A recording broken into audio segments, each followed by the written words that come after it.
कहानी की शुरुआत 5000 साल पहले दिखाते हुए होती है, जहाँ पे हम एक जालिम राजा को हुकूमत करते हुए देखते हैं। एक वो भी वक्त था जब ये शहर आजाद हुआ करता था, लेकिन अब इस जालिम राजा ने यहाँ के लोगों को अपना गुलाम बना लिया है। ये राजा यहाँ के सभी लोगों से जमीन की खुदवाई करवा रहा होता है। असल में इसको एक ऐसे मटेरियल की तलाश थी, एक ऐसी चीज की तलाश थी जो इसको जादुई ताकतें दे सकती थी, और इस वजह से ये पहले से ज्यादा ताकतवर हो जाता और इस शहर पे नहीं बल्कि पूरी दुनिया में ही हुकूमत कर सकता था। बेसिकली इस मटेरियल का नाम एटर्नियम है, जिसकी मदद से ये एक ऐसा ताज बना लेगा जिससे ये अपने अंदर सुपर हीरो वाली पावर्स को हासिल कर सकता है। यहाँ पे मामूल के मुताबिक मजदूर खुदाई कर रहे होते हैं और उसी दौरान एक मजदूर को एटर्नियम पत्थर मिल जाता है, जिसको वो जालिम राजा हासिल कर लेता है और बहुत जल्द ही अपना वो ताज भी बना लेता है, जिसको पहनने से उसे बहुत सी ताकतें मिलने वाली है। इसी बीच में हम एक छोटे लड़के को भी देखते हैं जो कि उस जालिम राजा के खिलाफ खड़ा हो जाता है। वो गाँव वालों को समझाता है कि हमें इस जुल्म से बचना चाहिए, हमें उसके आगे नहीं झुकना चाहिए। लेकिन जब जालिम राजा को पता चलता है कि ये तो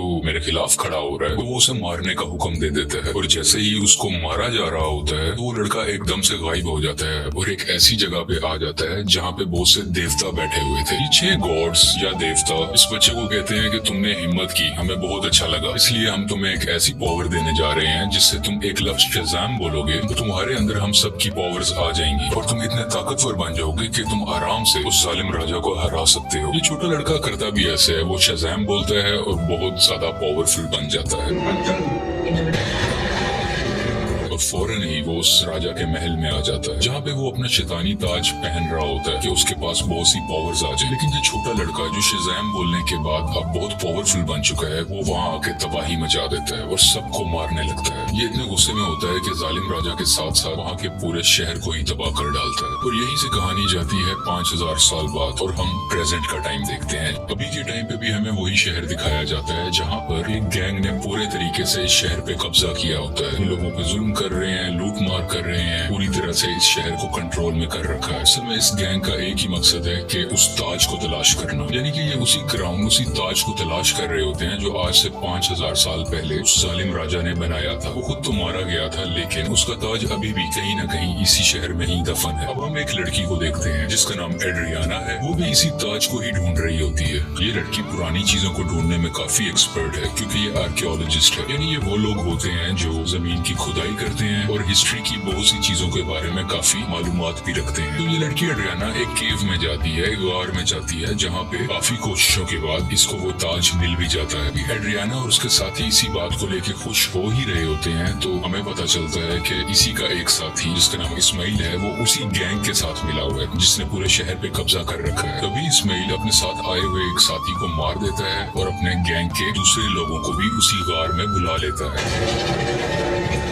सब लोग इसकी तरफ गन पॉइंट करते हैं और उसे कहते हैं कि एड्रियाना हमें तुम वो ताज दे दो। तभी ये लड़की नीचे देखती है और वहाँ पे कुछ वर्ड्स लिखे होते हैं। जब ये उसे पढ़ती है तो इसके मुंह से निकल जाता है शज़ाम। ये लफ्ज बोलते ही वहाँ पे ब्लैक एडम आ जाता है और वहाँ पे आए हुए सब गुंडों को मारने लगता है। इतना मारता है कि वहाँ पे कोई भी नहीं बच पाता। जबकि रही बात इस्माइल की, जो गुंडों के साथ मिला हुआ था, वो वहाँ पे मरने का नाटक करता है, इसलिए उसकी जान यहाँ पे बच जाती है। क्योंकि एड्रियाना ने ब्लैक एडम को जिंदा किया होता है, दोबारा से जगाया होता है, वो उसको कुछ भी नहीं कहता। अभी ब्लैक एडम वहीं पर होता है कि गैंग के कुछ और लोग आ जाते हैं और उस पर एक स्पेशल वेपन से अटैक करते हैं। ये वेपन उसी एटर्नियम मटेरियल से बना होता है, इसकी मदद से वो ताज भी बना था। और जैसे ही ये मिसाइल ब्लैक एडम को लगता है तो उसे वाकई दर्द महसूस होती है। ब्लैक एडम उस मारने वाले गुंडे की तो जान ले लेता है, लेकिन उस रॉकेट या उस छोटे से मिसाइल के लगने की वजह से खुद भी बेहोश हो जाता है। तो हमें यहाँ पे ये पता चलता है कि एटर्नियम ऐसा मटेरियल है जो ब्लैक एडम की कमजोरी है और इसी मटेरियल से ब्लैक एडम को मारा भी जा सकता है। ये देखते हुए एड्रियाना काफी परेशान हो जाती है और वो ब्लैक एडम को अपने घर ले जाती है। जैसे ही ब्लैक एडम को होश आता है तो वो यहाँ पे एड्रियाना के बेटे से मिलता है। ये बच्चा ब्लैक एडम को कहता है कि आप 5000 साल से उस गार के अंदर बंद थे, अब क्योंकि हमारा शहर गुलामी बसर कर रहा है, वो गैंग हमें जीने नहीं दे रहा, तो आप हमारे लिए एक मसीहा बन के आए हो, आप ही हमारे शहर को उस गैंग से बचाओगे। ब्लैक एडम को यहाँ पे कोई फर्क नहीं पड़ता। वो कहता है कि आज से 5000 साल पहले ये मेरा शहर हुआ करता था, अब यहाँ पे सब कुछ बदल चुका है, तो इस शहर को बचाने के लिए मैं रिस्पॉन्सिबल नहीं हूँ। मुझे इस शहर और यहाँ के लोगों से कोई मतलब नहीं। नहीं है। और ये बात कहते ही वो घर से बाहर आ जाता है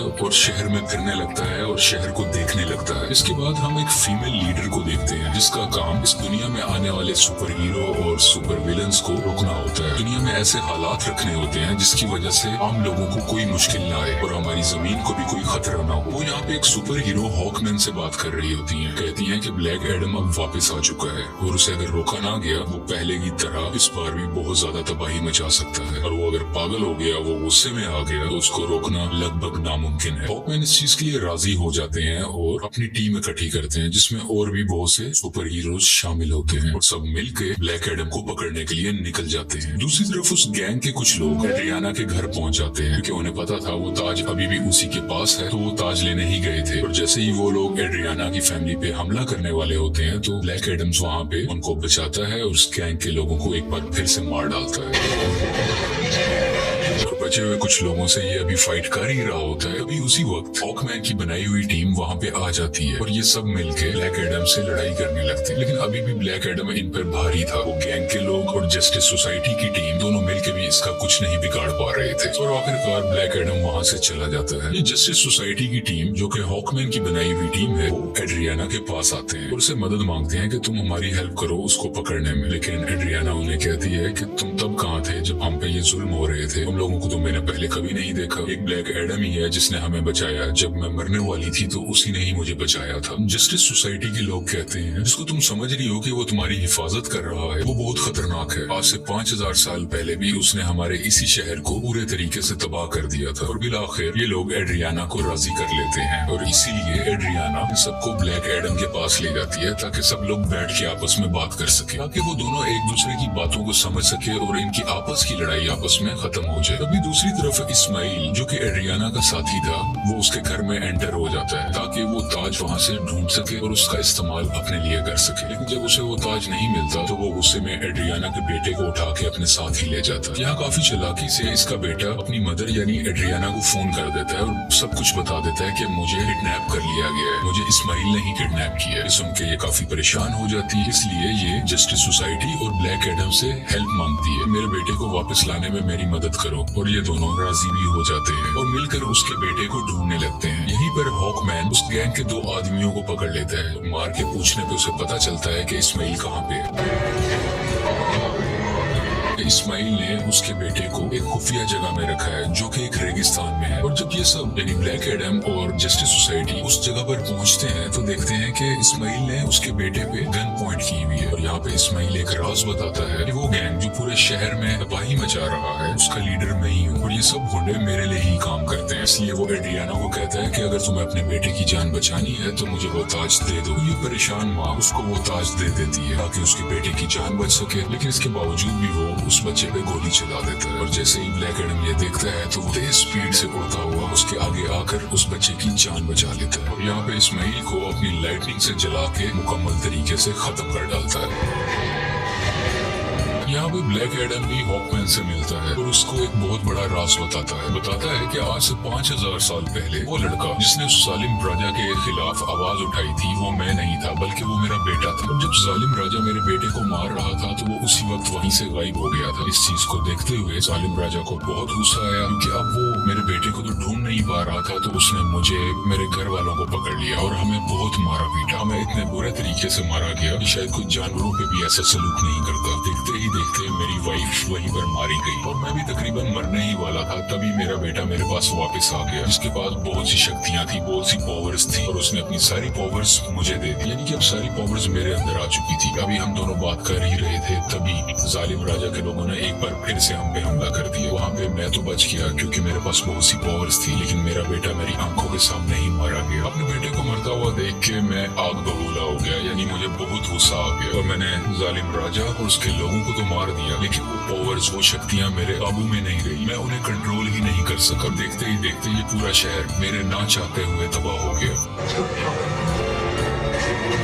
मेरा ऐसा करने की वजह से उन देवताओं ने, जिन्होंने मेरे बेटे को शक्ति दी, वो शक्ति अब मेरे पास है, वो बहुत नाराज हो चुके थे। मैंने अपनी पावर का मिसयूज किया, मैंने अपनी पावर को कंट्रोल में नहीं रखा, इसीलिए उन्होंने मुझे उस केव में बंद कर रखा और मैं कई हजार साल तक उस केव, उस कार के अंदर बंद रहा। जब एड्रियाना ने आके नाम लिया तो मैं एक बार दोबारा से जिंदा हो गया। यहाँ पे ब्लैक एडम को अभी भी बहुत अफसोस होता है कि उसकी वजह से पहले भी बहुत ज्यादा तबाही मची और अब भी बहुत ज्यादा तबाही मची है, बहुत से लोग मारे गए। वो हॉकमैन को कहता है कि मैं सरेंडर करना चाहता हूँ, मैं अपनी पावर्स को खत्म करके तुम लोगों के हवाले करना चाहता हूँ ताकि मेरी वजह से किसी को कोई नुकसान न पहुंचे। इसके बाद ब्लैक एडम शज़ैम का वर्ड बोलता है, जिससे वो वापस से अपनी एक नॉर्मल फॉर्म में आ जाता है, यानी वो एक नॉर्मल इंसान बन जाता है जिसके पास इस वक्त सुपर पावर्स नहीं है। और जब तक ये दोबारा शज़ैम नहीं बोलेगा तब तक ये वापस से ब्लैक एडम नहीं बन सकता। इसलिए इनसे रिक्वेस्ट भी करता है, तुम मेरे साथ कुछ ऐसा करो कि मैं दोबारा से ये वर्ड बोल ही न सकूं। आखिरकार ब्लैक एडम को पानी के अंदर डाल दिया जाता है और उसके मुंह में एक ऐसी डिवाइस लगा दी जाती है जिस वजह से ये बोल ही ना पाए। एक छोटी सी जेल होती है जिसमें ब्लैक एडम को बंद कर दिया जाता है। दूसरी तरफ हमें इस्माइल को दिखाया जाता है जो कि मर चुका था और अब वो हेल के अंदर आ गया है। इस्माइल को एक बात शुरू से पता थी कि अगर वो उस ताज की ताकत को हासिल करना चाहता है तो उसका तरीका ये है कि उसको वो ताज अपने हाथ में पकड़ना होगा और उसी वक्त कोई ना कोई उसको मारे ताकि वो मर के हेल में आ जाए, यानी कि जहन्नुम में आ जाए और वो हेल के डीमन से यहाँ पे मिल सके जिनसे वो पावर हासिल कर सके। ये सारी बातें इस्माइल शुरू से ही जानता था, इसीलिए उसने ब्लैक एडम को उकसाया कि मैं जैसे ही एड्रियाना के बेटे को मारूंगा ब्लैक एडम आके उसे बचाएगा और मुझे मार डालेगा और उसी वक्त ताज भी उसके हाथ में ही था। ये सब बातें ये शुरू से जानता था और सब कुछ इसके प्लान के मुताबिक ही हो रहा था। यहाँ हेल के डीमंस इस्माइल से मिलते हैं और उसको अपनी पावर्स दे देते। पहले जैसा इंसान नहीं था, ये सबाक बन चुका होता है। इन पावर्स के साथ इस दुनिया में आ जाता है और हर तरफ तबाही मचाने लगता है। जैसे ही जस्टिस सोसाइटी को इसके बारे में पता चलता है तो वो इसके मुकाबले के लिए इसके सामने आते हैं। यहाँ पे काफी देर लड़ाई चलती रहती है, लेकिन बाग क्योंकि बहुत ज्यादा पावरफुल था, ये सब मिलके भी उसको नहीं रोक पा रहे थे। इसी जस्टिस सोसाइटी के एक और टीम मेंबर जिनका नाम डॉक्टर फेट है, वो अपनी मल्टीपल फॉर्म्स में आते हैं, मुख्तलिफ पावर्स का इस्तेमाल करते हुए सबाक को मारने की कोशिश करते हैं, लेकिन फिर भी कामयाब नहीं होते और बहुत जल्द ये सब समझ जाते हैं कि सबाक को ब्लैक एडम के अलावा और कोई नहीं हरा सकता। इसलिए वो यहाँ पे टेलीपैथी के जरिए ब्लैक एडम से बात करने लगते हैं, को बताते हैं कि हमें तुम्हारी हेल्प की जरूरत है और ये लोग यहीं से उसकी काफी हेल्प भी करते हैं ताकि वो खुद को आजाद करवा सके। वहाँ से निकलते ही वहाँ के कुछ सोल्जर्स को मारता है, पानी से बाहर आता है और बाहर आते ही सीधा शज़ैम बोलता है, जिसकी वजह से उसको ब्लैक एडम्स की पावर मिल जाती है और बगैर वक्त ज़ाया किए सबाक के पास जाने लगता है। दूसरी तरफ जस्टिस सोसाइटी के लोग अभी भी सबाक से लड़ रहे होते हैं और इसी दौरान उनका एक साथी डॉक्टर फेट वहीं पर अपनी जान से हाथ धो बैठते हैं, यानी कि मारे जाते हैं। हॉकमैन भी काफी ज्यादा सबाक से लड़ रहे होते हैं, लेकिन इनकी कोशिशें कुछ ज्यादा कामयाब नहीं होती। लेकिन अच्छा तो तब होता है कि उसी वक्त वहाँ पे ब्लैक एडम भी आ जाता है और अब ब्लैक एडम और सबाक की काफी लड़ाई होती है। ये फाइट काफी टक्कर की थी, लेकिन वक्त के साथ ऐसा लग रहा था कि सिर्फ ब्लैक एडम ही है जो सबाक को हरा सकता है। और कुछ ही देर के बाद ब्लैक एडम सबाक के सर को पकड़ के उसके दो हिस्से कर डालता है और उसको मुकम्मल तरीके से फाड़ कर आखिरकार सबाक की जान ले लेता है। इसी वजह से सबाक की मौत हो जाती है और सब कुछ सुकून में आ जाता है, सब कुछ ठीक होने लगता है। शहर के लोग ब्लैक एडम को अपना मसीहा मानने लगते हैं। वो सब इस बात को मान लेते हैं कि ब्लैक एडम ने हमें और हमारे शहर को बचाया है। इसके बाद हम उसी लेडी को देखते हैं जिसने जस्टिस सोसाइटी की टीम को बनाया होता है ताकि वो ब्लैक एडम को रोक सके। वो यहाँ पे ब्लैक एडम को कहती है कि ठीक है, तुम्हें जो करना है वो करो, लेकिन तुम अपने इस शहर से ना निकलना। तुम इस शहर के लोगों के मसीहा बनो, उनका ख्याल रखो, गार्डियन बनो, मुझे उसे परवाह नहीं है, लेकिन अपने इस शहर से तुमने नहीं निकलना, क्योंकि अगर तुम इस शहर से बाहर आए तो तुम्हारे लिए अच्छा नहीं होगा। यहाँ पे ब्लैक एडम बैठा उसको देखता है और कहता है कि मुझ पे कोई हुक्म नहीं चला सकता। उसका जब भी कुछ भी करने को दिल करेगा वो अपनी ही मर्जी करेगा। लेकिन तभी वो लेडी बोलती है, हाँ शायद तुम ठीक कह रहे हो, तुम्हें इस दुनिया में रहने वाला तो शायद कोई नहीं रोक सकता, लेकिन मैं किसी ऐसे को जानती हूँ जो हमारी दुनिया से नहीं है। ब्लैक एडम को गुस्सा आता है और वो स्क्रीन को ही तोड़ देता है जिससे वो लेडी बात कर रही थी। स्क्रीन के टूटने से हर तरफ धुआं ही धुआं होने लगता है और तभी उस धुएं से बाहर आता है सुपरमैन और वो ब्लैक एडम को कहता है कि हमें शायद बैठ के बात करनी चाहिए। और यहाँ पे सुपरमैन के ये कहते ही इस मूवी की कहानी यहीं पे खत्म हो जाती है।